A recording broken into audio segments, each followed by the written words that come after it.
बोलो कृष्ण भगवान की जय। ईश्वर का हिसाब, भगवान जो है ना वो हर बुरे कर्मों का हिसाब लेता है।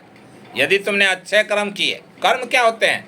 सुबह से शाम तक सो करके हम उठते हैं, कुछ ना कुछ काम करते हैं, हमारा दिमाग चलते रहता है। कई बच्चे ऐसे शैतान बच्चे होते हैं, उनकी खोपड़ी में कुछ और चलती है ना।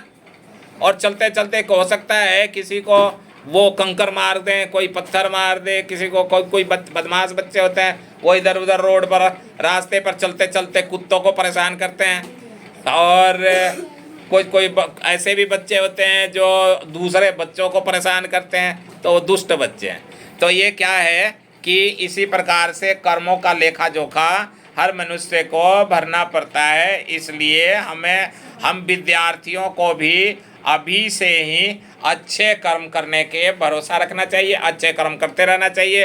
कोई बूढ़ा बुजुर्ग व्यक्ति है उसकी मदद करो, तुम्हारे घर में कोई दादा दादी है उनकी हेल्प करो, कोई कहीं बुढ़ा आदमी गिर गया या कोई गिर जाता है तो उसको जल्दी से जा करके यथासंभव उठाने का प्रयास करना चाहिए। एक बार एक कहानी है, कहानी के माध्यम से समझो। एक बार एक राजा अपनी प्रजा का हाल चाल पूछने के लिए गांव में घूम रहे थे। जब राजा, पहले के राजा जब पब्लिक से मिलने के लिए जाते थे, है ना, तो पद यात्रा करते, रथ यात्रा करते, रथ पर बैठ करके, और बहुत सारे घोड़े हाथी सैनिकों के साथ वो अपने क्षेत्र में घुमा करते थे। जब घूमते घूमते राजा घूम रहे थे तभी उनके कपड़ों का बटन टूट गया। कपड़ा कोई पहन रखे थे, राजा अपनी पोशाक पहन करके गए थे, तो पोशाक पहन के गए थे, इसलिए उनका क्या हुआ कि बटन टूट गया। घूमते घूमते, कई दिनों से वो घूम रहे थे बाहर, अपने घर से बाहर घूम रहे थे, अपने प्रजा के बीच में घूमते घूमते क्या हुआ, उनका बटन टूट गया। बटन जब टूट गया तो उन्होंने, अब सोचा गया भाई मान लो कि मैंने ये कुर्ता पहना है, ये यहाँ से बटन टूट जाएगा तो ये पूरा खुल जाएगा, है ना, खुल के अंदर का बनियान भी दिखता रहेगा। तो इसीलिए राजा ने सोचा कि अब तो हमारे कुर्ता का बटन ही टूट गया और हमारा अब अंदर का बनियान दिखता रहेगा। इसलिए राजा ने क्या किया कि एक दर्जी को, अभी अपने सैनिकों को कहा कोई दर्जी को बुलाओ, दर्जी ही तो बटन बनाएगा, बटन सिलेगा। वैसे तो हमारे घरों में माताएं बहनें कर देती हैं, है ना, पत्नियां कर देती हैं, लेकिन अब क्या है कि माता बहनें भी लगा देती हैं। और अब राजा है इसलिए राजा के वर्दी की, पोशाक की बटन टूट गई तो दर्जी को बुलाया गया। दर्जी जब आया बटन लगाने के लिए, दर्जी ने वो बटन लगा दिया, ठीक है, राजा का कपड़ा लेकर के दर्जी ने बटन को लगा दिया। तो राजा ने पूछा बटन लगाने का क्या इनाम दिया जाए। तो आदमी क्या होता है, अपने से बड़ों के सामने, राजा के सामने, ठीक है, राजा तो बहुत बड़ा है, उस एरिया का राजा है, राजा से सब डरते हैं। संयोगवश हमारे देश का कोई मंत्री आ जाए अचानक बटन लगाने के लिए दर्जी से, और दर्जी से पूछा जाए भाई इनाम क्या दें तुम्हें, तो वो तो कुछ भी सोच करके मांग लेगा, है ना। और लेकिन अब ये कोई मतलब हिचकने वाला व्यक्ति होगा, सोचेगा मंत्री है क्या मांगो, बिना मांगे ही कोई दे देगा। हमारे साथ भी ऐसा कभी कभी होता है, कुछ हम काम करवाते हैं, है ना, तो वो काम करने वाला व्यक्ति कहता है अपने आप ही दे दो, जो समझ में, अपनी तरफ से दे दो जो देना है। तो कभी कभी मैं सोच में पड़ जाता हूँ कि भाई क्या दूँ इसको, 20 रुपया दूँ तो कम होगा, 50 दे दूँ कहीं ज़्यादा हो जाए। फिर मैं पूछता हूँ भाई बताओ कितना दूँ, कहता आपके मर्जी है जो दे दो। चलो कभी कभी मैं दे करके चला जाता हूँ। तो इस तरीके से अब राजा ने पूछा बताओ तुमको क्या इनाम चाहिए, क्या इनाम दूँ तुमको, तुमने हमारा बटन लगा दिया हमारे पोशाक का। राजा के बात सुन करके दर्जी बोला महाराज बहुत छोटा सा काम था, एक बटन ही तो लगाना था,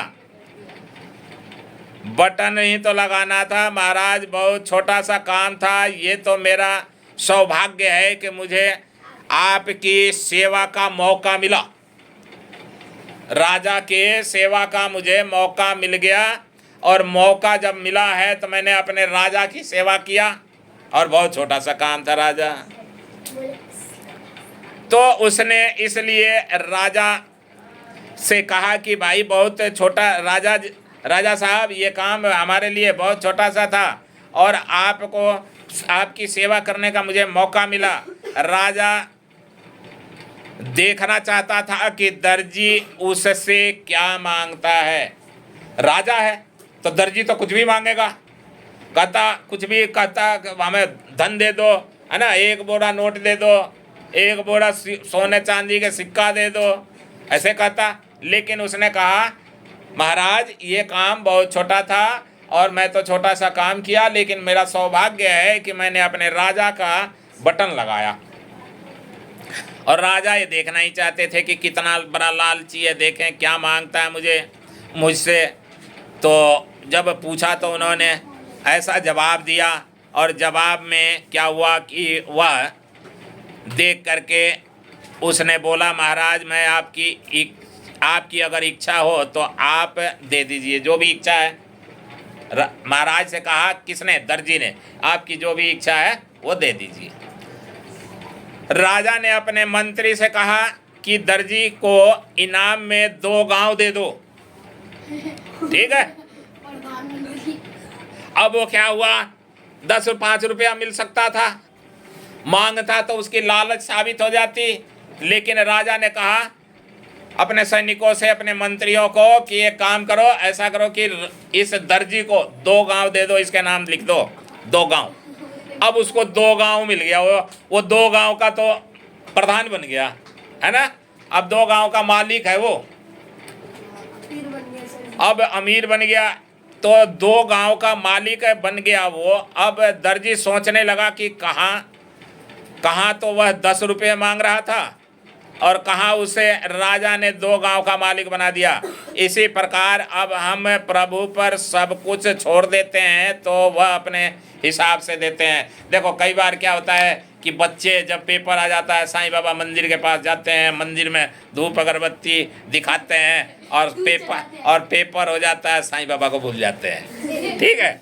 उस टाइम वहाँ जा करके कहते हैं हे प्रभु अब की बार मेरे को पास करवा देना, बढ़िया नंबर दिलवा देना, है ना। जैसे साईं बाबा वहाँ जा करके नंबर पेपर में लिख के नहीं आया होगा तो पेपर में क्या बैठ के साईं बाबा लिखेंगे? नहीं लिखेंगे। तो जा करके वहाँ लालच भगवान से दिखाते हैं।